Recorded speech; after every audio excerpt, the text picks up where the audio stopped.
وجعلنا ذریتہ هم الباقین، اور ہم نے کر دیا، بنا دیا اس کی اولاد کو، نوح علیہ السلام کی اولاد کو، هم الباقین، وہی باقی رہنے والے ہمیشہ کے لیے۔ اب آگے ان کی اولاد کا سلسلہ چلے گا۔ ایک بیٹا تو غرق ہو گیا، ایمان نہیں لایا، نوح علیہ السلام نے کہا اس کو کشتی میں سوار ہو جاؤ، آج نجات دہندہ یہ کشتی ہے، بس کوئی نہیں بچے گا،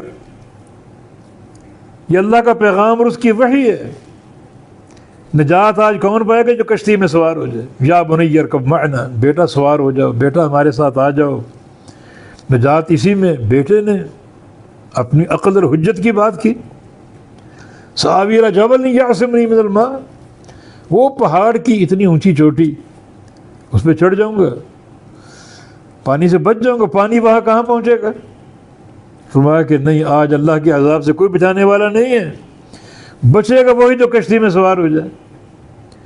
تو بیٹے نے وحی الہی کے مقابلے میں اپنی عقل کی بات کی۔ وحی الہی کیا تھی؟ کشتی میں سوار ہو جاؤ۔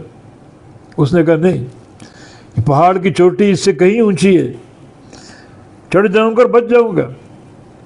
تو یاد رکھو، اللہ کی وحی کے مقابلے میں جب بھی کوئی بندہ اپنی ذاتی رائے کو استعمال کرے گا، عقل کو استعمال کرے گا، برباد ہی ہوگا۔ سعادت کی بات یہ ہے کہ اللہ کی وحی کے سامنے سر جھکا دو۔ بیٹے نے ایسا نہیں کیا، اور پانی پہنچ گیا پہاڑوں کی چوٹیوں تک، جہاں جہاں کو بندہ بشر تھا وہاں وہاں تک پانی پہنچا اور تباہ و برباد کر دیا، غرق کر دیا۔ تو نوح علیہ السلام کے باقی جو دو بیٹے تھے جن کو اللہ نے محفوظ رکھا ان کے ایمان لانے کی وجہ سے، پھر انہی سے آگے اولاد کا سلسلہ چلا، نسل آگے بڑھی۔